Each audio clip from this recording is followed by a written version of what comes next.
I don't know how submission comes up on any sort of date. I don't know if you've ever been on a date in the last 20 years. So if I ask you, what type of woman do you want? And you go through the traits and you say, I'd also like a submissive woman. Does that make sense to say as a trait? Sure, I don't know many people that would just offer that up as one of the first things they want in a woman, but maybe those are the people you hang out with. Who said it's the first? If I'm you asking, just said if you ask somebody. If I'm asking what's your dynamic, and one of the answers is a submissive woman. Yeah, that comes up all the time for men. Let them cook. Okay, in your circles, perhaps. Oh, I got some good content for you guys here today. Let's just hop down in there, all right? Now, you guys may be familiar with the Whatever Podcast. You may not be familiar with this brother on the left right here who goes by the name of Andrew Wilson. Now, this guy was debating this gentleman. I do not know his name, but essentially he's a male soy boy feminist. And this conversation, at least this clip from the conversation, is so damn good.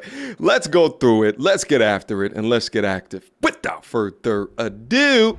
The only way that message is really disseminated is often through these big content creators. Most of the people come across the red pill from things like Fresh and Fit, Andrew Tate, this channel. That's how that packet is distributed, and there are prescriptive messages. How did they come across it? I don't know. The internet is the internet. The algorithm. Do you think they made it up?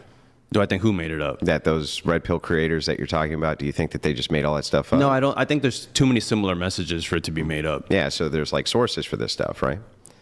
Wherever they're sourcing it from, I'm not sure, but they're disseminating so like one it. such source would be a guy, his name is Rollo Tomasi, the godfather of the red pill. He's going to be pissed that I said that because it's like an ongoing meme, but he calls it a praxeology, right?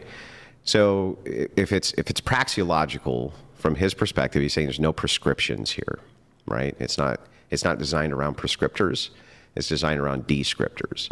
So if you're going to criticize the red pill, you should probably start by criticizing the descriptors. But if you wanted to criticize individual content creators for their prescriptions, I think that that's fine, but that's not the red pill. The red pill is a data packet of descriptions which are trying to express and explain interpersonal sexual dynamics between men and women. It's such a fantastic point right here, and I see this all over the internet, specifically content creators that do hit pieces on folks that identify as RP or RP adjacent. What they will do is that they will take a subset of the creators, usually those with the most outrageous views, and then demonize an entire sphere or sector of men that look at content like this as if everyone agrees with them. So they'll take small clips, bunch them together, and then say, oh, look, no wonder men are unhappy today. They're the loneliest that they ever been because they listen to people like that. At the same time, though, there are content creators on this side that do things in order to try to get more outrage views, more rage bait views in order to increase their own numbers. And that has to get called out as well. Why? Because it's dangerous. It overshadows the overwhelming value that men receive from looking at content like this, which is simply to understand the truth, to uncover accountability, to empower men to critically think about their roles within society and the value that they can bring to society. The man on the left has seen nothing but these clips because they do get the most amount of views, and he has formed his idea about the entire thing from those clips without understanding that there are content creators out there that speak with balance and purpose and value, whereas that there are others out there that chase views through conflict. It's time that we start making that distinction. I think the gentleman you mentioned, most people haven't heard of. I think most people have heard of him. I think most of the people are getting their information from the millions of subscriptions to Fresh and Fit and whatever. And Fresh and Fit, he goes on often. They have a very close Myron relationship. Gaines, I'm sure, is much more popular than him. Yeah, well, the thing is like, maybe, but Myron Gaines is not are you saying he's the red pill? I think he's one of them. Okay, so what is, let's start with that. What is the red pill? I consider it content that claims to reveal the truth about women but promotes misogyny and male victimhood. Okay, so you think that the descriptors do that? I think the content creators that are prescribing what the red pill is. So it's about content creators.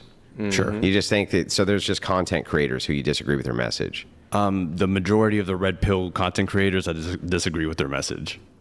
Well, well, what's the majority? Like, how many do you think there are? The most popular of the bunch. The ones that have the most viewers, subscribers. Okay, so who are these guys that you're talking about? Fresh and Fit is a big one. Andrew Tate is another one. Okay. And the Whatever Podcast is another one. Fresh. Ask an Andrew Tate about red pill, and he's like, what, them dweebs?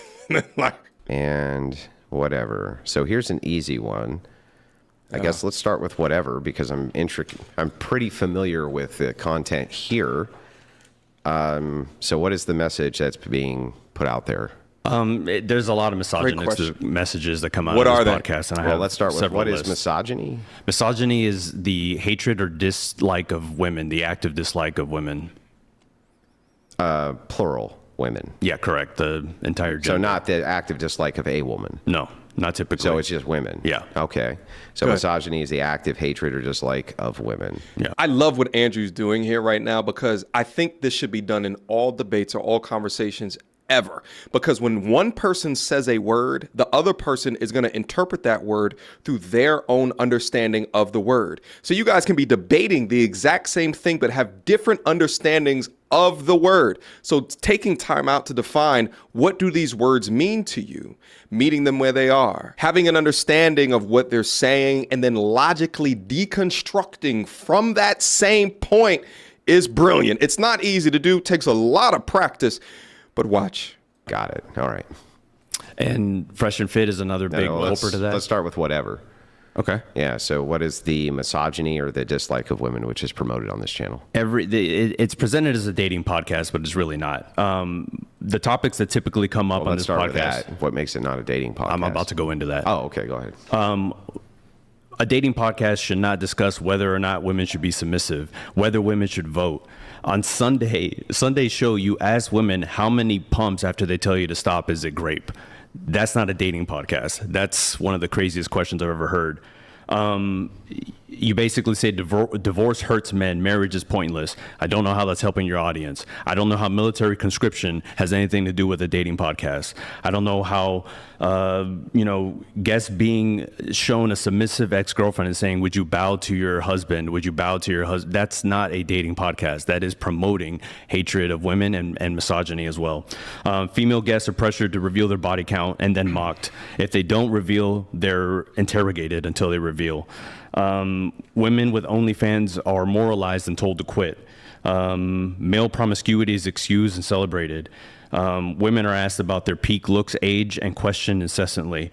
Segments like Man, Bear versus Woods mock women's very real fears about male violence, even though statistical realities are ignored and dismissed as irrational. The super chat roast. The guests love to shit on these women every chance they get. And on this show, feminism and women are blamed for most of men's problems. He may have a fair point here. It's not just a dating podcast. It's more like an intersexual dynamics podcast. But before Andrew starts to cook, I think that everybody should realize that no matter what happens on the podcast, the women know what they're signing up for, right? Let's stop babying them. They know what they're in for. They know the type of questions that's going to be asked. They are grown-ups, adults. They show up and they willingly agree to it. Give me a break with all of this white knight. These women need to be saved from conversations like this. If the men are telling the women, hey, stop putting your body online, you demonize the men for giving them advice? Can I have do you have a copy of that? I'd like to see it, the thing. Because you just shotgunned a bunch of points, and then a lot. you want Yeah, I to would You go can like have to- it. Yeah, one yeah. by one? I also have peer-reviewed studies if you want those too. Yeah. If you have any, especially if they have a meta-analysis, I'd like to see them. And just to be, before you give your response, Andrew, my understanding here for the debate was primarily going to be about feminism, not specific criticisms of the. Well, I mean, this is, podcast. Prompts but- were about manosphere and red pill. yeah. So this is, I'm actually fine with this, right? So, why it's not really a dating podcast, whether women should be submissive, why, I don't understand. Why would that not be relational to dating? What does submission have to do with dating? Well, because dating is especially on a dating show, you would be significantly talking about people's preferences when it came roles. to Yeah. the social experiences they're having with the opposite sex. You're not talking about your preferences. You're talking about their preferences. Because when you talk about submission, you're talking about from your worldview, women should be submissive. Okay, but what from their worldview, that they could also have maybe a counter to that where Yeah. they shouldn't, or also a lot of them say yes, they should. So the idea here for submission, especially, would be I don't see how that's not dating related. Well, it's because he views submission as oppression. That's why.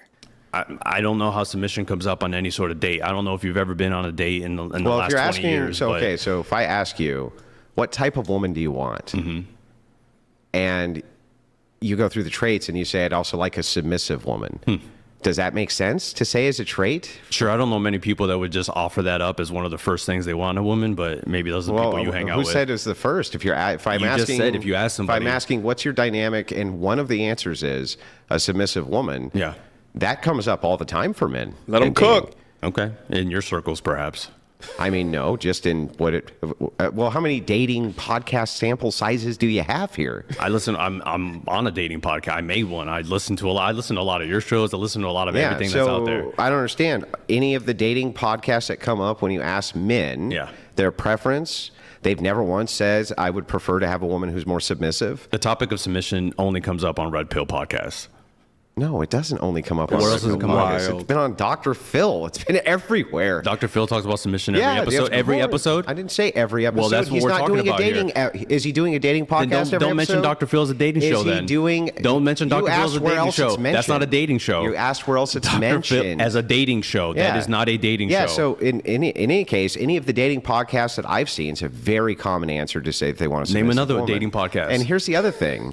Yo, it is so crazy that the male feminist here is arguing just like a female feminist. This is a toxic woman scorn over here on the right. Highly emotional, deflecting, moving the goalpost. You ask him, what other shows talk about roles, gender roles? He brought up Dr. Phil. So then you move the goalpost that doesn't count because he doesn't bring it up every episode? For real? Meanwhile, he said that he has a dating podcast. I can damn near guarantee you that it's majority women that listen to his bullshit. And exactly why he gets nowhere near the views, because they're not talking about real topics, just more bullshit content to pad women's ears around a false reality that they experience. But instead of addressing these real world situations that both men and women have to have a agreement on, any dating podcast that calls out this topic is misogynistic.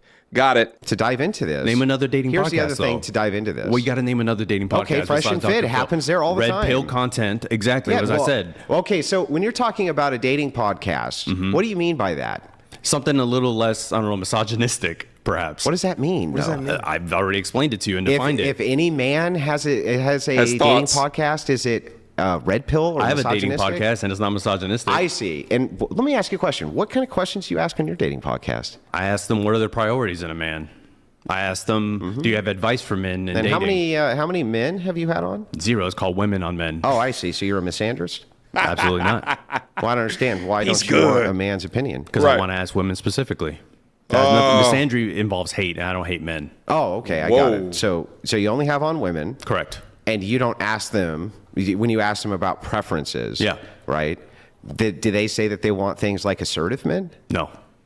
Do they say that they want less assertive men? I give them a list of 10 traits and say rank these between your top 3 and your bottom 3. Okay, so you're giving them the answers, I'm not giving them the answers. They take a lot of time to think about it. but you just said you gave them 10 traits. Yeah, that's not the answers. Those are options. Yeah, that's answers that are options you Multiple can choose from. choice. So multiple choice. That's not answers. Yes, it's answers. Okay, they're answers, Andrew. Yeah, That you makes give them happy. 10 answers and say choose from And these. then they sort them. Yeah, but that doesn't mean Yes, that's their so answers. you're making them choose from answers that you give them. Okay, So you're okay. literally feeding them their answers, Yeah, and feeding then them they their choose answers. them. Yep. And they don't come and say, "Man, I wish you would have had this on Well, the how list." because come? it How, covers why is it then? Well, how long have you been doing it? Can we get back to? Can we get back to misogynistic podcasts? If it is the case, can that, we get back to and we are. misogynistic And if podcasts? it No, is we're the not. case that it is your criticism. Can we get back to misogynistic? If you're gonna have podcasts? criticisms for whatever, I'm gonna have criticism for your podcast. You haven't Right. even listened to it, so don't Bro, talk about it. do I need to? Pull it up and I listen can to listen it. to it from you. Go ahead, pull it up on YouTube. I can listen to it from Go ahead you. and pull it up on YouTube. You have not Did- watched my podcast, okay, so did don't you- sit here. We're not did going to you- critique my did- podcast. why not?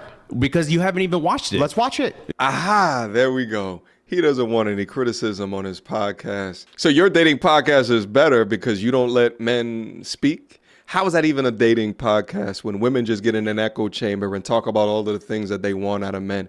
How does that get them closer to their goals? How does that help them understand how men actually, in reality, think about things? What's the goal of your podcast? Is it really to bring men and women together? To have them have a deeper understanding of each other, our intersexual dynamics, or just to pander, man versus bear that Incel men want submissive women that ew, bad man. And after all of that, he doesn't even want to receive feedback from Andrew in regards to his own platform.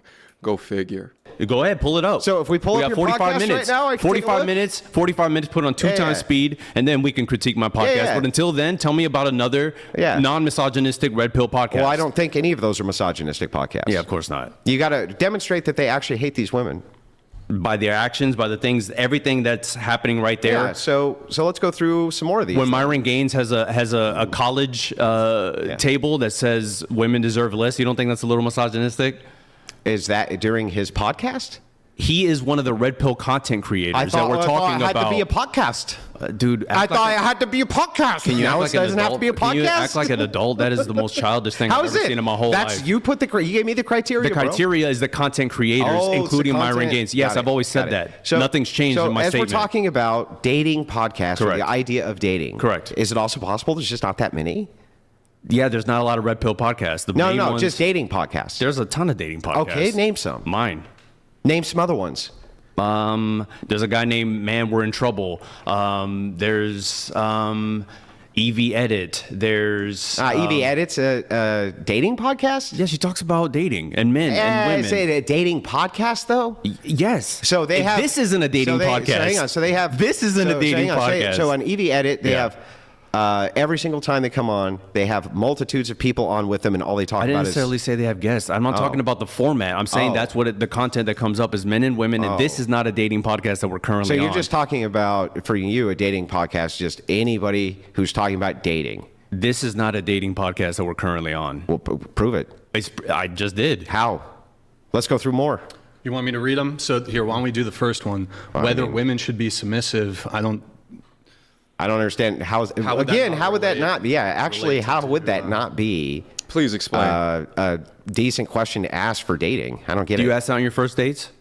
What, if a woman would be submissive? Yeah. No. Exactly, because it's not a dating question. Why would that? Why would it be on hang the first date? Let's back up. Let's assume for a second that anything that I would ask a woman on the first date isn't something you would ask a woman on the first date. What does that prove? I'm saying the things you guys do. How, do you think you're Yeah, going to no, look can you better in 10 answer- years? Do you think you're answer going to my look better in 10 question? years? Is that something you asked on a Answer date? my question. What's The your body soy is count? You coming ask that out. on the first date? Can you answer my Do you question? ask what's a body count on the first date? Before you start shotgun? you had- The descriptor of first date makes him feel like he's correct. What if it's the second? What if it's the third? What if it's a month into the relationship? Does the date really matter, or the fact that men and women have these different discussions? Men like this don't even just sit down to pee. But when they sit down, they turn around 180 degrees and face the back of that bowl. Ugh, disgusting work. Yeah, you had Shotgunning- different questions. Before you start had different shotgunning questions, You just- had different questions. I'll never answer one of yours if you never answer one of mine. Go ahead, Andrew. So here we go again. What does it actually prove?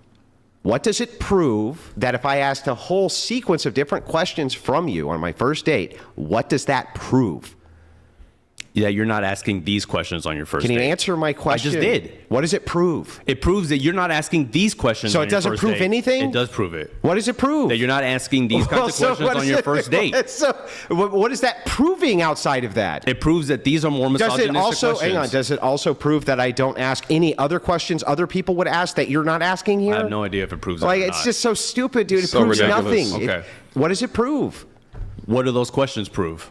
Nothing. They don't prove anything. Okay. Guys, I'm going to leave a link down in the description box down below for you to check out the entire debate. Andrew Wilson, who deserves a round of applause right here, absolutely cooked fries and fricassees the young male feminists on the right for like 2 hours. And maybe even be 3 hours. But conversations like this are so important because what you find is that people have feelings in regards to something, and they find other groups of people with the exact same feelings about something, but they haven't been pressure tested to pull out why what they think either A, actually matters, or B, to prove that what they feel is a component of reality as opposed to just being something that they feel due to their own biases, due to their own experiences, and how they think that people should operate. You often find that men like this on the right want nothing more than for people that do not agree with them to just be quiet, to just shut up, to not talk about these things anymore because they only view their perspective as being the truth. But men like this and feminists like this is exactly why RP content has grown.